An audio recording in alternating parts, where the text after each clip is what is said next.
किस्सा वजीर का। अमात्य की कहानी। प्राचीन समय में एक राजा था। उसके राजकुमार को मृज्ञा का बड़ा शौक था। राजा उसे बहुत चाहता था। राजकुमार की किसी इच्छा को अस्वीकार नहीं करता था। एक दिन राजकुमार ने शिकार पर जाना चाहा। राजा ने अपने एक अमात्य को बुलाकर कहा कि राजकुमार के साथ चले जाओ, तुम्हें सब रास्ते मालूम हैं। राजकुमार को नहीं मालूम, इसलिए एक क्षण के लिए भी राजकुमार का साथ न छोड़ना। राजकुमार अमात्य और कई अन्य लोगों को लेकर आखेट के लिए वन में गया। कुछ देर में एक बारहसिंघा सामने से निकला। राजकुमार ने घोड़ा उसके पीछे डाल दिया। अमात्य ने सोचा कि राजकुमार का घोड़ा तेज है और शीघ्र ही बारहसिंघे को मार लिया जाएगा, इसलिए उसने कुछ ढील डाल दी। लेकिन बारहसिंघा दौड़ता ही रहा। राजकुमार कई कोस तक उसके पीछे गया, लेकिन उसे पा न सका। वह रास्ता भी भूल गया। उसने चाहा कि वापस अपने अमात्य और अन्य शिकारी साथियों से जा मिले, लेकिन वह बिल्कुल भटक गया। भटकते भटकते उसने एक स्थान पर देखा कि एक अति सुंदर स्त्री विलाप कर रही है। राजकुमार ने अपने घोड़े को रोका और स्त्री से पूछा कि तू क्यों रो रही है। स्त्री ने बताया कि मैं एक देश की राजकुमारी हूँ। मैं विशेष परिस्थिति वश अकेली अपने घोड़े पर सवार होकर इधर से जा रही थी कि मुझे नींद आ गई और मैं घोड़े से गिर पड़ी और मेरा घोड़ा भी जंगल में भाग गया। मुझे यह भी नहीं मालूम वह किधर को गया है। राजकुमार को उस पर दया आई। उसने अपने आगे अपने घोड़े पर बिठा लिया और जिस ओर स्त्री ने अपनी राजधानी बताई थी उधर चल दिया। कुछ समय पश्चात स्त्री ने कहा, मैं घोड़े पर थक गई हूँ, पैदल चलना चाहती हूँ। राजकुमार ने उसे उतार दिया और उसके साथ पैदल चलने लगा। लेकिन उसे यह देखकर बड़ा आश्चर्य हुआ कि एक परकोटे के पास पहुंचकर उसने पुकार कर कहा, बच्चों प्रसन्न हो जाओ, मैं तुम्हारे लिए बड़ा मोटा ताजा आदमी शिकार के लिए लाई हूँ। जवाब में आवाज आई, अम्मा कहाँ है वह आदमी? हमें जल्दी से दे, हम बहुत भूखे हैं। राजकुमार यह सुनकर बड़ा भयभीत हुआ। वह समझ गया कि यह स्त्री नरभक्षी वनवासियों की जाति की है और मुझे मारकर खा जाने के लिए यहाँ धोखे से लाई है। वह घोड़े पर बैठकर मुड़ने लगा। स्त्री ने देखा कि शिकार हाथ से निकला जाता है तो पलटकर कहने लगी, तुम परेशान क्यों हो? यह तो तुम्हारे साथ मजाक हो रहा था। राजकुमार ने कहा, खैर तुम अपने घर आ गई हो और अब मैं जा रहा हूँ। स्त्री बोली, तुम कौन हो, कहाँ जाओगे? राजकुमार ने अपना हाल बताया कि शिकार खेलने में राह भूल गया हूँ। स्त्री ने कहा, फिर मेरे साथ क्यों नहीं आते? थोड़ी देर आराम करो।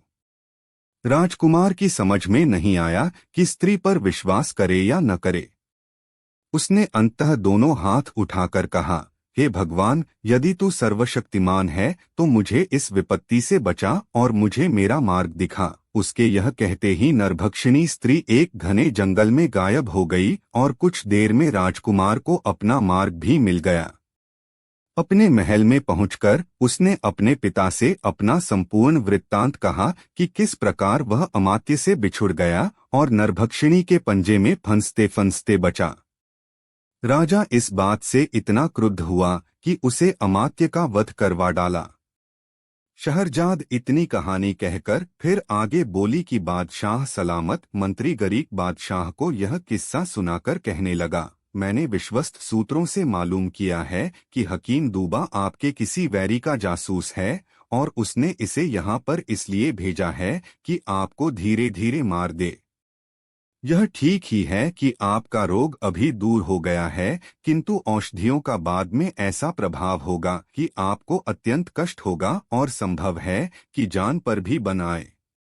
मंत्री ने बादशाह को इतना बहकाया कि वह हकीम पर संदेह करने लगा। वह बोला, शायद तुम ठीक ही कहते हो सकता है कि यह मेरी हत्या के उद्देश्य से आया हो और किसी समय मुझे कोई ऐसी औषधि सूंघाए जिससे मेरी जान जाती रहे। मुझे वास्तव में अपने लिए खतरा मालूम होता है। मंत्री ने सोचा कि अपने षड्यंत्र को शीघ्र ही पूरा करना चाहिए, ऐसा न हो कि बादशाह का विचार बाद में पलट जाए। वह बोला, महाराज, फिर देर किस बात की है? उसे अभी बुलवाकर क्यों नहीं मरवा देते? बादशाह ने कहा। अच्छा, मैं ऐसा ही करता हूँ। बादशाह ने एक सरदार को भेजा कि इसी समय दूबा को यहाँ ले आओ। दूत उसे थोड़ी ही देर में ले आया। दूबा के आने पर बादशाह ने पूछा, तुम्हें मालूम है मैंने तुम्हें इस समय क्यों बुलाया है? उसने निवेदन किया कि मुझे नहीं मालूम। बादशाह ने कहा, मैंने तुम्हें प्राणदंड देने के लिए बुलाया है ताकि तुम्हारे षड्यंत्र से बचाव कर सकूं। हकीम को इससे बड़ा आश्चर्य हुआ और उसने पूछा कि मेरा अपराध क्या है कि आप मुझे मरवाए डाल रहे हैं?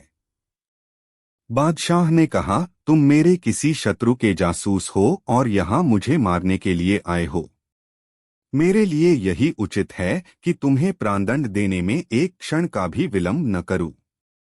यह कहकर बादशाह ने उसी सरदार से कहा कि हकीम का वध कर दे। हकीम समझ गया कि मेरे शत्रुओं ने ईर्ष्या के कारण बादशाह का मन मुझसे फेर दिया है। वह इस बात पर पछताने लगा कि मैंने क्यों यहाँ आकर बादशाह को रोगमुक्त किया और अपनी जान जाने का सामान किया।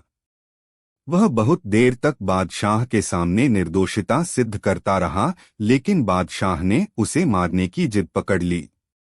उसने दूसरी बार सरदार को आज्ञा दी कि हकीम को मार दो। हकीम कहने लगा, आप मुझे निरपराध ही मरवाए डाल रहे हैं, भगवान मेरी हत्या का बदला आपसे लेगा। इतना कहकर मछुआरे ने गागर के दैत्य से कहा कि जो बात दूबा और बादशाह गरीक के बीच थी वही मेरे तुम्हारे बीच है। खैर, आगे की कहानी सुनो। जब जल्लाद दूबा को मारने के लिए उसकी आंखों की पट्टी बांधने लगा तो बादशाह के दरबारियों ने हकीम को निरपराध समझकर एक बार फिर बादशाह से उसकी जान न लेने की प्रार्थना की, किंतु बादशाह ने उन सब को ऐसी डांट बताई कि उन्हें कुछ कहने की हिम्मत न रही। हकीम को निश्चय हो गया कि किसी तरह मेरी जान नहीं बच सकती। उसने बादशाह से कहा, स्वामी, मुझे इतनी मोहलत तो दें कि मैं घर जाकर वसीयत लिखाऊं। मैं अपनी पुस्तकें किसी सुपात्र को देना चाहता हूं, लेकिन उनमें से एक पुस्तक आपके अपने पुस्तकालय में रखने योग्य है। बादशाह ने कहा, ऐसी कौन सी पुस्तक तेरे पास है जो मेरे लायक हो? क्या है उस पुस्तक में? दूबा ने कहा, उसमें बड़ी अद्भुत और काम की बातें हैं। उनमें से एक बात यह है कि मेरे सिर के काटे जाने के बाद आप पुस्तक के छठे पन्ने के बाएं पृष्ठ की तीसरी पंक्ति को पढ़कर आप जो भी प्रश्न करेंगे उसका उत्तर मेरा कटा हुआ सिर देगा। बादशाह को यह सुनकर बड़ा आश्चर्य हुआ। उसने सोच विचार कर आज्ञा दी कि हकीम को पहरे में उसके घर ले जाओ। बादशाह की आज्ञा के अनुसार सिपाही हकीम को उसके घर ले गए। हकीम ने एक दिन में अपना काम काज समेट लिया। दूसरे दिन जब उसे बादशाह के सामने ले जाया गया तो उसके हाथों में एक मोटी सी पुस्तक थी जो एक कपड़े में लिपटी थी। हकीम ने बादशाह से कहा, मेरे कटे हुए सर को एक सोने के थाल में उस पुस्तक में ऊपर लिपटे कपड़े पर रखना तो खून बहना बंद हो जाएगा। इसके बाद मेरी बताई हुई पंक्ति पढ़कर जो भी आप पूछेंगे वह मेरा कटा हुआ सिर बता देगा। लेकिन मैं फिर आपसे निवेदन करता हूं कि मैं निरपराध हूं। आप मुझ पर दया करें और मेरे वध का आदेश वापस ले लें। बादशाह ने कहा, नहीं, अब मैं जो कुछ सुनना होगा तेरे कटे हुए सिर ही से सुनूंगा। तेरे रोने पीटने का कोई लाभ नहीं है। यह कहकर बादशाह ने पुस्तक अपने हाथ में ले ली और जल्लाद को हकीम के मारने की आज्ञा दी। फिर उसने सोने के थाल पर पुस्तक का आवरण वस्त्र रखवाया और जब सिर से खून बहना बंद हो गया तो उसे और दरबारियों को बड़ा आश्चर्य हुआ। अब उस कटे सिर ने आंखें खोलकर बादशाह से कहा, पुस्तक का छठा पन्ना खोल। बादशाह ने ऐसा करना चाहा, लेकिन पुस्तक के पृष्ठ एक दूसरे से चिपके हुए थे, इसलिए उसने उंगली में थूक लगाकर पन्नों को अलग करना शुरू किया।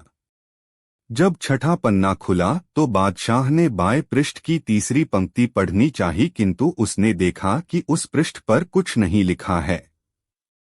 उसने यह बात बताई तो कटे सिर ने कहा, आगे के पृष्ठ देख, शायद उनमें लिखा हो। बादशाह उंगली में थूक लगाकर पृष्ठों को अलग करने लगा। वास्तव में हकीम ने पुस्तक के प्रत्येक पृष्ठ पर विष लगा रखा था। थूक लगी उंगली के बार बार पृष्ठों पर रगड़े जाने और फिर मुंह में जाने पर उन पृष्ठों में लगा विष बादशाह के शरीर में प्रवेश कर गया। बादशाह की हालत खराब होने लगी, किंतु उसने कटे सिर से प्रश्नों के उत्तर पाने के शौक में इस पर कुछ ध्यान न दिया। अंततः उसकी दृष्टि भी मंद पड़ गई और वह राज सिंहासन से नीचे गिर गया। हकीम के सिर ने जब देखा कि विष पूरी तरह चढ़ गया और बादशाह क्षण दो क्षण का मेहमान है, तो हंसकर बोला, हे क्रूर अन्यायी, तूने देखा कि निर्दोष की हत्या का क्या परिणाम होता है। यह सुनते ही बादशाह के प्राण निकल गए। इस प्रकार उसे अपने किए का फल मिल गया। रानी शहरजाद ने शहरयार से कहा कि मछुआरे ने दैत्य को हकीम दूबा और बादशाह गरीक की जो कहानी सुनाई थी वह तो खत्म हो गई। अब मैं मछुआरे और दैत्य की कहानी आगे बढ़ाती हूँ। मछुआरा यह कहानी सुनाकर दैत्य से कहने लगा, यदि गरीक बादशाह हकीम दूबा की हत्या न करता तो भगवान उसे ऐसा दंड न देता। दैत्य, तेरा हाल भी उस बादशाह की तरह है। तू अगर बंधन से छूटकर मेरे मारने की इच्छा न करता तो दोबारा बंधन में न पड़ता। अब मैं तुझ पर दया करके तुझे फिर से स्वतंत्र क्यों करूं? मैं तो गागर समेत तुझे फिर नदी में डाल रहा हूं, जहां तू अनंतकाल तक पड़ा रहेगा। दैत्य बोला, मेरे मित्र, तू ऐसा न कर, मैं अब तुझे मारने का इरादा कभी न करूंगा। बुराई के बदले में भी भलाई करनी चाहिए। तू भी मेरे साथ ऐसी ही भलाई कर जैसी इम्मा ने अतीका के साथ की थी। मछुआरे ने कहा, मुझे वह कहानी नहीं मालूम है, तू बता तो मैं सुनूं। दैत्य बोला, यदि तू यह कहानी सुनना चाहे तो मुझे बंधन मुक्त कर, क्योंकि मैं गागर में अच्छी तरह नहीं बोल पाऊंगा।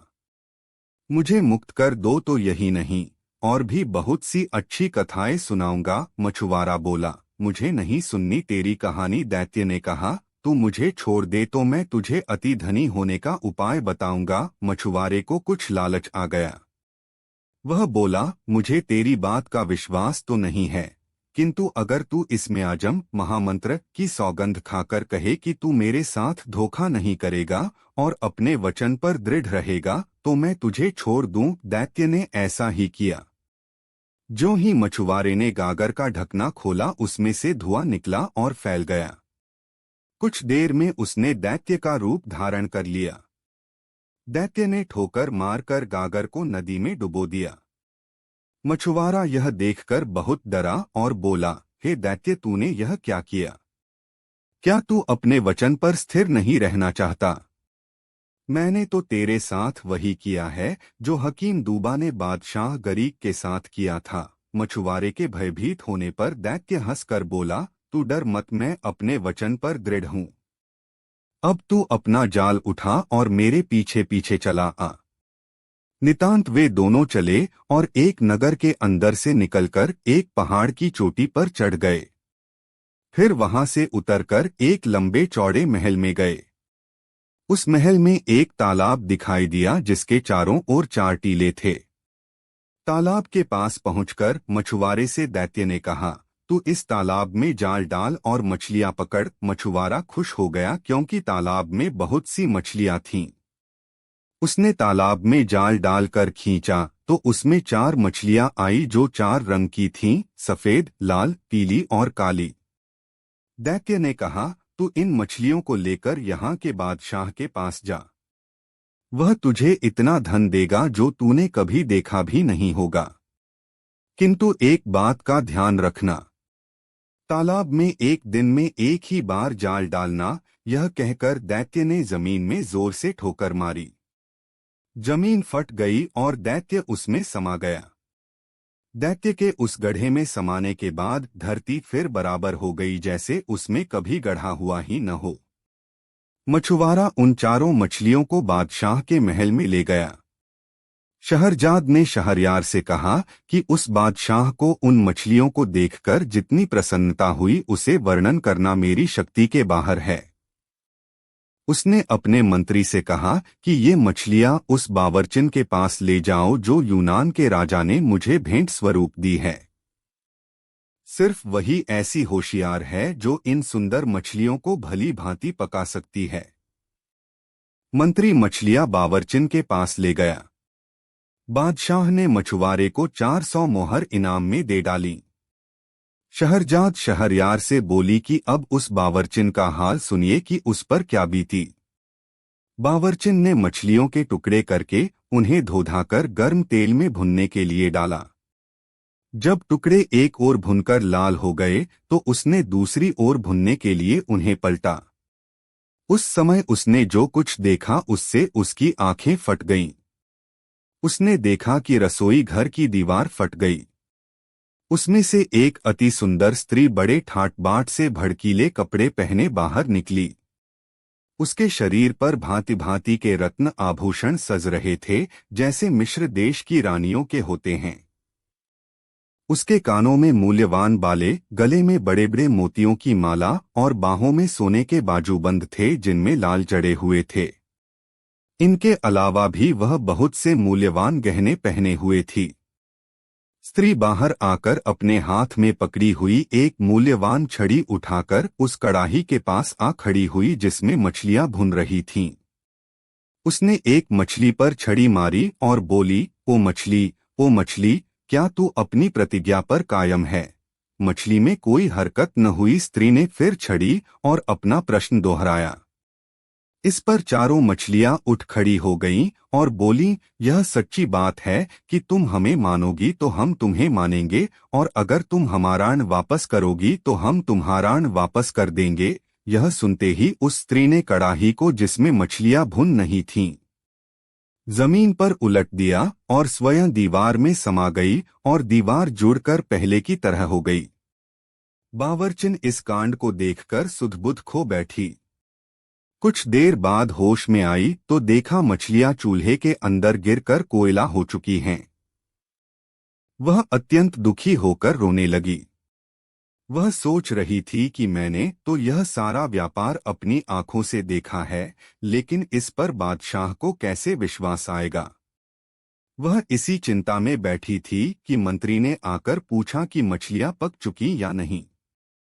बावर्चिन ने मंत्री को सारा हाल बताया। मंत्री को इस कहानी पर विश्वास तो न हुआ, लेकिन उसने बावर्चिन की शिकायत करना ठीक न समझा। उसने मछलियों के खराब होने का कोई बहाना बादशाह से बना दिया और मछुआरे को बुलाकर कहा कि वैसी ही 4 मछलियां और ले आओ। मछुआरे ने दैत्य से किया हुआ वादा तो उसे न बताया, लेकिन कोई और मजबूरी बता दी कि आज मछलियां क्यों नहीं ला सकता। दूसरे दिन मछुआरा फिर उस तालाब पर गया और उसी प्रकार की 4 रंगों वाली मछलियां उसके जाल में फंसी। मछलियां लेकर वह मंत्री के पास पहुंचा। मंत्री ने उसे कुछ इनाम दिया और बावर्चिन के पास मछलियां लाकर कहा कि इन्हें मेरे सामने पकाओ। बावर्चिन ने पहले दिन की तरह मछलियां काट और धोकर गर्म तेल में डाली, और जब उसने उन्हें कड़ाही में पलटा तो दीवार फट गई और वही स्त्री हाथ में छड़ी लेकर दीवार के अंदर से निकली और छड़ी से एक मछली को छूकर पहले दिन वाली बात पूछी। उन 4 मछलियों ने जुड़कर, सिर उठाकर और पूंछ पर खड़े होकर वही उत्तर दिया। स्त्री ने फिर कड़ाही उलट दी और स्वयं दीवार में समा गई और दीवार फिर जुड़कर पहले जैसी हो गई। मंत्री यह सब बातें देखकर स्तंभित हो गया। अब उसने यह बात बादशाह को बता देना ही ठीक समझा। जब उसने बादशाह को यह कांड बताया तो उसे भी घोर आश्चर्य हुआ। उसने कहा कि मैं स्वयं अपनी आंखों यह सब देखना चाहता हूं। उसने फिर मछुआरे से कहा कि ऐसी ही 4 मछलियां और ले आओ। मछुआरा बोला, अब मैं 3 दिन से पहले मछलियां लाने में असमर्थ हूं। चूंकि सारा व्यापार अद्भुत था, इसलिए बादशाह ने मछुआरे पर कुछ जोर नहीं डाला। 3 दिन बाद उसने फिर वैसी ही 4 मछलियां लाकर बादशाह को दी। बादशाह ने खुश होकर उसे 400 अशर्फियां और दी। अब बादशाह ने मंत्री से कहा कि बावर्चिन को हटा दो और तुम खुद मेरे सामने इन मछलियों को पकाओ। मंत्री ने बावर्ची खाना अंदर से बंद करके मछलियां पकाना शुरू किया। जब एक और लाल होने पर मछलियों को पलटा गया तो एक बार फिर दीवार फट गई, किंतु इस बार उसमें से सुंदरी नहीं निकली बल्कि गुलामों जैसा कपड़ा पहने हाथ में एक हरी भरी छड़ी लिए एक हबशी निकला। हबशी ने बड़े कठोर और भयावह स्वर में पूछा, मछलियों मछलियों क्या तुम अपने वचन पर अब भी स्थिर हो? मछलियां अपने सरों को उठाकर बोली, हम उसी बात पर स्थिर हैं। हबशी ने कड़ाही उलट दी और स्वयं दीवार के छेद में घुस गया और दीवार पहले की तरह जुड़ गई। बादशाह ने मंत्री से कहा, यह अद्भुत घटना मैंने स्वयं देखी है, वरना मैं इस पर विश्वास न करता। यह मछलियां भी साधारण नहीं हैं। मैं इस रहस्य को जानने के लिए बड़ा उत्सुक हूँ। यह कहकर उसने मछुआरे को फिर बुलवाया और उससे पूछा कि तू यह रंगीन मछलियां कहाँ से लाया था। मछुआरे ने बताया कि मैंने उसे उस तालाब से पकड़ा है जिसके चारों ओर 4 टीले हैं। बादशाह ने मंत्री से पूछा, तुम्हें मालूम है कि वह तालाब कहाँ है? मंत्री ने कहा, मैं 60 वर्ष से उस ओर शिकार खेलने जाता रहा हूं, लेकिन मैंने ऐसा तालाब न देखा न सुना। अब बादशाह ने मछुआरे से पूछा कि वह तालाब कितनी दूर है और क्या तू मुझे वहां ले जा सकता है? मछुआरे ने कहा, वह तालाब यहां से 3 घड़ी के रास्ते पर है और मैं आपको जरूर वहां ले जाऊंगा। उस समय दिन कम ही रह गया था, किंतु बादशाह को ऐसी उत्सुकता थी कि उसने अपने दरबारियों और रक्षकों को शीघ्र तैयार होने की आज्ञा दी।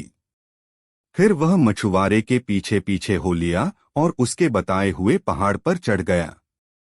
जब पहाड़ के दूसरी ओर उतरा तो वहां बड़ा विशाल वन दिखाई दिया। यह वन पहले किसी ने नहीं देखा था। फिर बादशाह और उसके साथियों ने वह वन भी पार किया और सब लोग उस तालाब के किनारे पहुंच गए जिसके चारों ओर 4 टीले थे। उस तालाब का पानी अत्यंत निर्मल था और जिन 4 रंगों की मछलियां उसे मछुआरे से मिलती थीं, वैसी अनगिनत मछलियां उस तालाब में तैर रही थीं।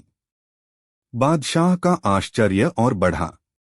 उसने अपने दरबारियों और सरदारों से पूछा कि तुम लोगों ने पहले भी इस तालाब को देखा है या नहीं?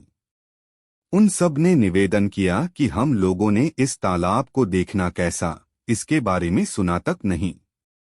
बादशाह ने कहा कि जब तक मैं इस तालाब और इसकी रंगीन मछलियों का रहस्य अच्छी तरह समझ नहीं लूंगा, यहाँ से नहीं जाऊंगा। तुम सब लोग भी यहाँ डेरा डालो। उसकी आज्ञानुसार दरबारियों और रक्षकों के डेरे तालाब के चारों ओर पड़ गए। रात होने पर उसने मंत्री को अपने डेरे में बुलाया और कहा, मैं इस भेद को जानने के लिए अति उत्सुक हूं कि उस बावर्ची खाने में हबशी कैसे आया और उसने मछलियों से कैसे बात की, और यह भी जानना चाहता हूं कि यह तालाब जिसे किसी ने नहीं देखा था अचानक कहां से आ गया। मैं अपने कौतूहल को दबा नहीं पा रहा हूं, अतएव मैंने सोचा कि मैं अकेले ही इस रहस्य का उद्घाटन करूं। मैं अकेला जा रहा हूं, तुम यहीं रहो। प्रातःकाल जब दरबारी यहाँ पर दरबार के लिए आए तो उनसे कह दो कि बादशाह कुछ बीमार हो गए हैं और कुछ दिन यहीं पर शांतिपूर्वक रहना चाहते हैं। यह कहकर सारे दरबारियों और रक्षकों को राजधानी वापस भेज देना और तुम इस डेरे में अकेले ही उस समय तक प्रतीक्षा करना जब तक मैं लौट न आऊं। मंत्री ने बादशाह को बहुत समझाया, महाराज आप यह न करें, इस काम में बड़ा खतरा है। यह भी संभव है कि इतना सब करने के बाद भी आपको कोई रहस्य ज्ञान न हो पाए। फिर बेकार में क्यों इतना कष्ट उठा रहे हैं और इतना खतरा मोल ले रहे हैं? बादशाह पर उसके समझाने बुझाने का कोई असर नहीं हुआ। उसने बादशाही पोशाक उतारी और एक साधारण सैनिक के वस्त्र पहन लिए। जब सब लोग गहरी नींद सोए हुए थे तब वह तलवार लेकर अपने खेमे से निकला और एक ओर चलता हुआ एक पहाड़ पर चढ़ गया। कुछ ही देर में वह उसकी चोटी पर पहुंचकर दूसरी ओर उतर गया। आगे उसे एक गहन वन दिखाई दिया। वह उसी के अंदर चलने लगा। कुछ दूर जाने पर पूरा सवेरा हो गया और उसे दूर जाने पर एक सुंदर प्रासाद दिखाई दिया। वह यह भवन देखकर बड़ा प्रसन्न हुआ और उसे आशा बंधी कि उसे इस जगह तालाब के रहस्य का पता चलेगा। भवन के निकट पहुंचकर उसने देखा कि वह बड़ा विशाल है और काले पत्थरों का बना है। उसकी दीवारों पर साफ किए हुए इस्पाती पत्थर जड़े थे जो दर्पण की भांति चमकते थे। बादशाह को विश्वास हो गया कि यहाँ उसे मनोवांछित सूचना मिलेगी। वह बहुत देर तक खड़ा हुआ भवन की शोभा निहारता रहा, फिर उसके पास चला गया। वह देख रहा था कि भवन का द्वार खुला है, फिर भी शिष्टता के नाते उसने ताली बजाई कि उसकी आवाज सुनकर कोई अंदर से आ जाए। जब कोई न आया तो उसने सांकल को खड़खड़ाया, यह सोचकर कि शायद उसकी ताली की आवाज अंदर तक नहीं पहुंची होगी।